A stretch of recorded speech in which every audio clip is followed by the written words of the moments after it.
Hola, ¿qué tal? Hoy vamos a ver un breve vistazo a lo que son las funciones hiperbólicas y algunas de sus aplicaciones. Algunas de estas funciones hiperbólicas salen como producto directo de una de las operaciones más complejas que hay en las matemáticas, que son las retrotransformadas. Esta es la jerarquía de operaciones, están por niveles. La operación contraria de una suma es una resta, multiplicación, división. La operación contraria de una potencia es una raíz. La operación contraria de una base es un logaritmo, así que a la base en realidad su nombre más popular es antilogaritmo. De las funciones, los arcos, derivadas integrales y bueno, las retrotransformadas. ¿Por qué surgen estas? Estas surgen como necesidad de hacer integraciones. De hecho, por ejemplo, la relación que guardan es que una división se puede contestar con una suma. Por ejemplo, si dividimos 30 entre 5, si dividimos 30 entre 5 toca 6. Entonces podríamos preguntar, ¿cuántas veces necesito sumar el 5 a sí mismo para que me dé 30? Pues son 6 veces. Igual una raíz surge como una respuesta a una raíz puede ser una multiplicación. Por ejemplo, ¿qué número multiplicado por sí mismo me da 25? Ah, bueno, pues es el 5. Entonces, raíz cuadrada de 25 es 5 y se contesta con una multiplicación. Lo mismo un logaritmo. Por ejemplo, ¿a qué potencia tengo que elevar el 10 para que me dé 100? Lo tengo que elevar a la 2. Entonces, diciendo la potencia, puedo decir el logaritmo. Sucede lo mismo más o menos con las retrotransformadas. Cuando voy a sacar una retrotransformada, esta es para obtener una función integrada. Y esto es obviamente cuando tengo derivadas y no puedo integrarlas directamente. Para eso utilizo las transformaciones. Pero bueno, vamos a hablar un poquito acerca del contexto. Este es el número que acompaña a la base, siempre es el coeficiente. La base es aquel número que tenga una potencia, y la potencia pues es el número al cual está elevada una base. Y entonces aquí tenemos, por ejemplo, que los coeficientes son numéricos o literales. Y algunos ejemplos. Las bases, por otro lado, tenemos bases numéricas como 2 elevado a la 10, 3 elevado a la x, raíz cuadrada de 7, 10 elevado a la punto 2, 4 elevado a un medio. Y también tenemos bases literales, las cuales son cuando nada más tienes una incógnita. Por ejemplo, en este caso solamente tengo una incógnita, esto es una base literal. También aquí solamente tengo una incógnita, aunque tiene dos soluciones. Pero se llaman variables cuando tengo más de una incógnita. Por ejemplo, aquí AB, A por B es igual, más 1 me da igual con 4, o X menos 7 igual con Y. Entonces también aquí tengo dos variables, entonces por lo tanto, aquí se llaman, perdón, tengo dos literales, aquí se llaman variables. Y bueno, también podemos tener algunas que se representan como series infinitas. Ahorita vemos eso. Vamos a hablar acerca de las potencias también.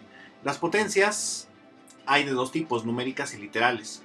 Y las numéricas pueden ser números enteros. Cuando son números enteros, se llaman exponentes. Cuando son fracciones, se llaman raíces o radicales. Y cuando son literales, para su despeje normalmente requerimos el uso de logaritmos. Y se suelen representar con algunas letras de en medio del abecedario o con las letras finales del mismo. Aunque no es una ley. Ahora, hablando un poquito de lo que son los números, ya el número complejo, perdón, el número ya en conjunto va teniendo entonces un coeficiente, una base y un exponente, aunque estas pueden ser uno, uno nada más. Y los tenemos clasificados en monomios, binomios, polinomios, trinomios. Y bueno, algunos polinomios se pueden extender hasta el infinito. Y es ahí donde vamos con las bases. Y bueno, algunas funciones que se pueden representar como series infinitas. Por ejemplo, que digamos que una función es igual a x menos x cúbica sobre 3 más x quinta sobre 5 menos x séptima sobre 7, perdón, todos estos factoriales, 3 factorial, 5 factorial, 7 factorial, y así sería más x elevado a la 9 sobre 9 factorial y todo esto. Así una serie infinita. Bueno, pues esto se puede representar como una sumatoria expresada de esta manera, donde vemos que la potencia de cada uno de los términos de esta serie infinita se llevan dos unidades, 1, 3, 5, 7, 9, así sucesivamente. Entonces, son todos múltiplos de 2, de 2 más 1. Entonces, la potencia a la cual están elevados, 2n más 1. y también están elevados a esa misma, están sobre ese mismo número factorial. Y hay tanto positivos como negativos, y cuando n es par, por ejemplo en este caso, o aquí, entonces va a ser positivo. Y bueno, ¿quién es esta serie infinita? Esto es la función seno. De hecho, las tablas de senos y cosenos fueron obtenidas iterando los valores de x para cada uno de los radianes que se tienen. Mientras que entonces también la función coseno también se puede expresar igual, como una serie infinita, donde también esto se puede expresar como una sumatoria, desde n igual con 0 hasta el infinito. La única diferencia es que aquí los términos son nones y aquí los términos son pares. Y pasa exactamente algo similar con la serie de pi. Nada más que del número pi ahorita no vamos a hablar mucho. Nos vamos a enfocar más a seno y coseno. Y bueno, también les digo que hay que recordar que x tiene que estar dado en radianes. Recordando un poquito acerca de los radianes y los grados, la relación que llevan, cuando tengo una circunferencia de radio r, el perímetro de dicha circunferencia es 2pi por radio. Esta circunferencia tiene un valor en grados de 360. Y sabemos que la circunferencia es lo mismo que el perímetro. Entonces, 2pi por radio es lo mismo que abarcar los 360 grados. Cuando no conocemos el radio, no lo podemos expresar, entonces no se dice radio, se dice radianes. Los radianes se pronuncian, pero no se escriben. Entonces, aquí tenemos que esto se escribe de esta manera. 2pi radianes es igual a 360 grados. No vamos a escribir los radianes, pero sí se pronuncian.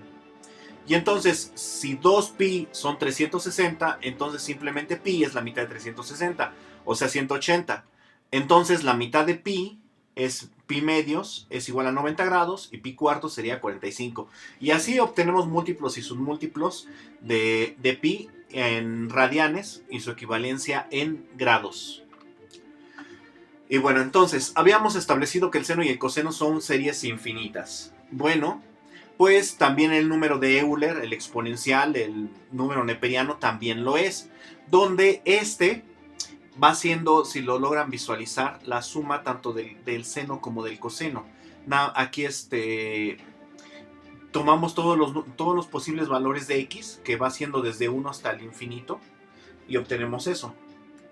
Entonces, la forma de expresar a la exponencial, al Euler, es de esta manera, también como una sucesión infinita. Y podemos hacer un cambio de variable aquí muy simple, donde entonces si agregamos el número imaginario aquí, entonces lo podemos agregar en cada uno de los términos de esta manera.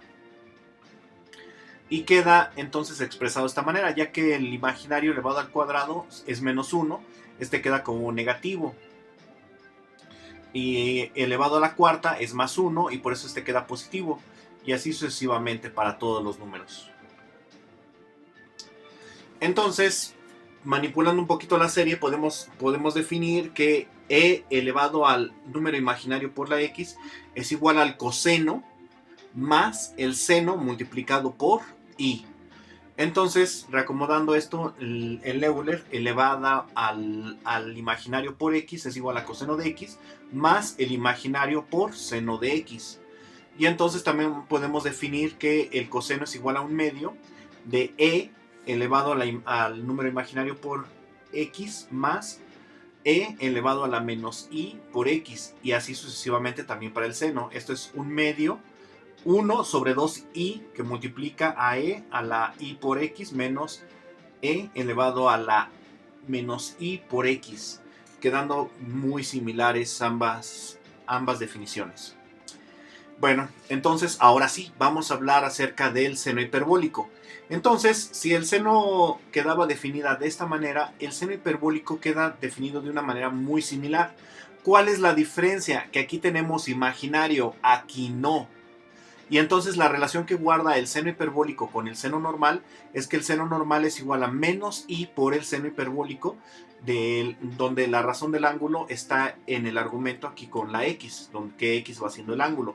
Esa es la relación que guardan ambas funciones. Sin embargo, su comportamiento, una con respecto a la otra, es muy diferente. Aquí vemos trazado el seno hiperbólico y el seno, siendo la línea recta, bueno, lo que parece una línea recta, la que está más oscura, el seno hiperbólico. Alejándonos un poco del origen, ya se logra apreciar que tampoco es una recta, nada más y que precisamente cerca del origen ambos convergen, tanto el seno como el seno hiperbólico se parecen muchísimo. Alejándonos un poco más vemos precisamente que nada más en esa parte convergen, ya alejándonos ya se empiezan a separar. Alejándonos más, entonces vemos aquí, esta es la función seno y el seno hiperbólico que va hacia arriba y viene desde abajo. Y entonces aquí se logran separar más. Entonces vemos que precisamente el seno hiperbólico viene desde el menos infinito y llega hasta el más infinito. Mientras que la función seno pues es una senoidal. No pasa de su valor mínimo es menos 1 y su valor máximo es 1. Y ambas pasan en 0. Entonces el coseno hiperbólico queda muy similar, nada más que aquí entonces en el coseno vemos que el número imaginario está en el exponente y este no tiene número imaginario. Entonces la relación que guardan el coseno y el coseno hiperbólico es que el coseno, cuando ponemos en el argumento el imaginario, es igual a esto al coseno hiperbólico. Y el comportamiento dista mucho del coseno tradicional. Bueno, también el seno hiperbólico no se parece gráficamente mucho al seno, pero el coseno hiperbólico describe algo parecido a una parábola. No es una parábola tal cual. Y entonces aquí vemos al seno hiperbólico y al coseno hiperbólico. El coseno hiperbólico es la línea que está menos marcada. Y bueno, y aquí vemos un promedio de ambos. Este es el coseno hiperbólico, este es el seno hiperbólico, y aquí vemos el promedio, que va siendo y elevado a la 1 medio de e a la x, como esta pasa en medio de las dos curvas. Y de hecho, precisamente a valores muy grandes, tanto el seno como el coseno convergen. Perdón, seno hiperbólico y coseno hiperbólico convergen. Ahora, entonces, ¿por qué se llama seno hiperbólico y coseno hiperbólico? Bueno, pues guardan el seno y el coseno una relación muy íntima con el círculo. Bueno, el seno hiperbólico y el coseno hiperbólico también con la hipérbola.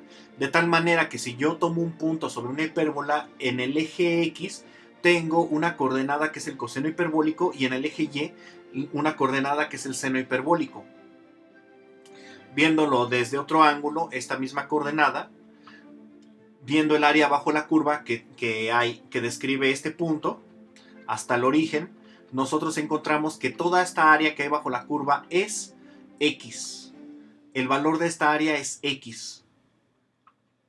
Y bueno, viendo unas aplicaciones muy breves, por ejemplo, del coseno hiperbólico, si tenemos una cadena colgante y vamos a extender, dejamos este eje fijo y extendemos esta, vamos a recorrerla. De tal manera, vemos que una curva de este tipo se puede expresar como una función del coseno hiperbólico. Aquí tenemos una constante que multiplica el coseno hiperbólico, donde en el argumento del coseno hiperbólico tenemos una constante que multiplica el ángulo más otra constante y un término independiente.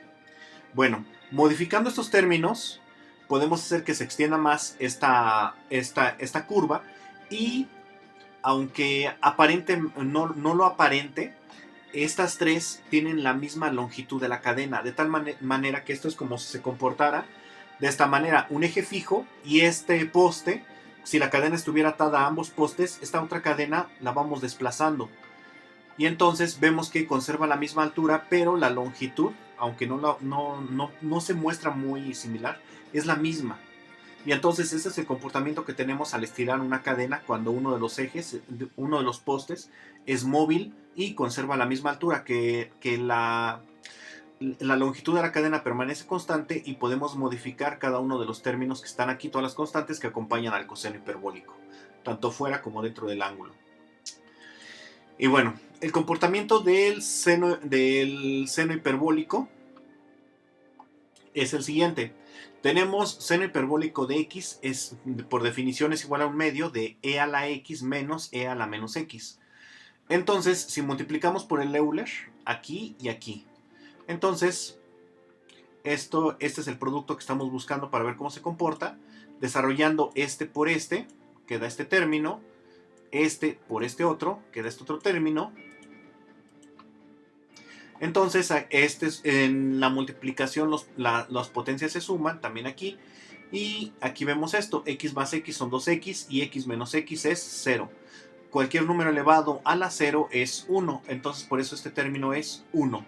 Y entonces el Euler, multiplicando al seno hiperbólico, es igual a un medio de e a la 2x menos 1. Y entonces ese es el comportamiento de e a la x por seno hiperbólico. Esto sirve para describir algunos comportamientos, por ejemplo, de la saturación, de la corriente de saturación en un transistor, y algunas corrientes de voltaje. Tiene algunas aplicaciones en electrónica, pero me voy a centrar más al otro producto. Cuando estoy multiplicando al seno hiperbólico, pero ya no por el Euler, sino por el menos el Euler. En la potencia negativa en el Euler, perdón. Entonces, nuevamente voy a desarrollar los productos en cada uno de estos casos. Y bueno, entonces voy a tener aquí por este es el primero y el segundo queda aquí. Entonces, en la multiplicación las potencias se suman, lo mismo aquí. Y entonces x menos x es igual a 0. Y el otro menos x y menos x es menos 2x, quedando de esta manera el exponente. Y entonces al hacer la gráfica, aquí vemos la gráfica seno y aquí vemos cómo se va comportando esta gráfica 1 menos e elevado a la menos 2x. Cómo sube desde el menos infinito, pasa en 0,0, se junta un pequeño tramo con la función senoidal y de aquí se hace constante. Y curiosamente vemos que no hace constante en 1, que es donde llega el seno, sino solamente a un medio, a 0,5, que es precisamente este valor que tenemos aquí. Y tiene una gama mucho más amplia de aplicaciones. Por ejemplo, el modelo de Tessier, que describe el comportamiento de algunos microorganismos ante el sustrato, cómo crecen, es un modelo también de este tipo. Es 1 menos e elevado a la menos el sustrato sobre una constante. Y esto alcanza un valor constante, tal como el de la gráfica, donde si aumentamos mucho la concentración de sustrato, el microorganismo crece a una velocidad máxima que es a la cual puede llegar. Y tiene un punto de inflexión aquí y pasa en 0,0. De tal manera que si no hay sustrato, el microorganismo no crece. Y eso no es lo único. También, por ejemplo, los fenómenos de carga y descarga de capacitores se comportan de esta manera. Entonces, cuando resolvemos algunos circuitos eléctricos, donde tenemos la carga o descarga de un capacitor, o también tenemos la corriente residual en un inductor, también vamos a ver este modelo. Y bueno, en general, entonces, algunos fenómenos que podemos modelar con esta función de e a la menos x por el seno hiperbólico de x son absorción y desorción de gases en líquidos, actividad máxima de una enzima ante la concentración de sustrato, así como el crecimiento microbiano, equilibrio térmico de un cuerpo cuando entra en contacto en un medio ambiente y alcanza ya sea que el equilibrio térmico, ya sea que se enfríe o que se caliente con el medio ambiente. Regulación de la corriente eléctrica debida a la presencia de un inductor que responde a una variación de corriente o de un campo magnético que esté variando. Está el decaimiento radioactivo, también se comporta de esta manera.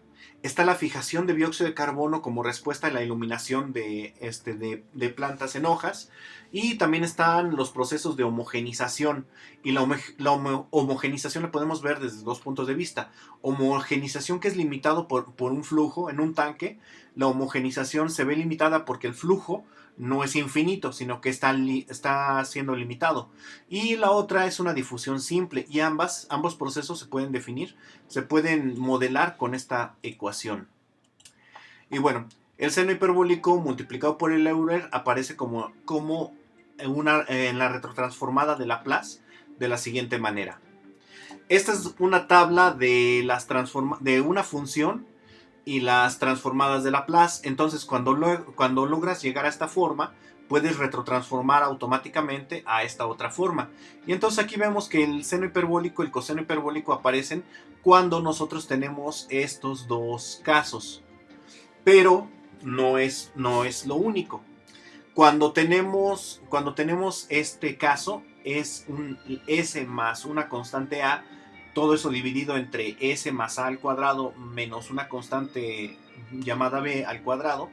Cuando tenemos esto es un coseno, cuando tenemos una constante, aquí 1, esto es un seno hiperbólico, pero ambos están multiplicados por e a la menos una constante por el tiempo, igual aquí. Entonces vemos que aquí sale el producto del coseno hiperbólico y del seno hiperbólico. Y las vamos a obtener cuando hagamos las retrotransformaciones. Entonces, si resolvemos, por ejemplo, un circuito eléctrico mediante transformadas de Laplace, entonces, al retrotransformar, si tenemos un equilibrio eléctrico, como en el caso de una descarga de un capacitor, o un inductor que tiene una corriente residual, seguramente vamos a encontrar alguna de estas dos formas y entonces vamos a poder retrotransformar a el Euler por el coseno hiperbólico o el Euler por el seno hiperbólico. Y bueno, esas fueron unas generalidades de lo que son las funciones hiperbólicas. Muchas gracias y hasta la próxima.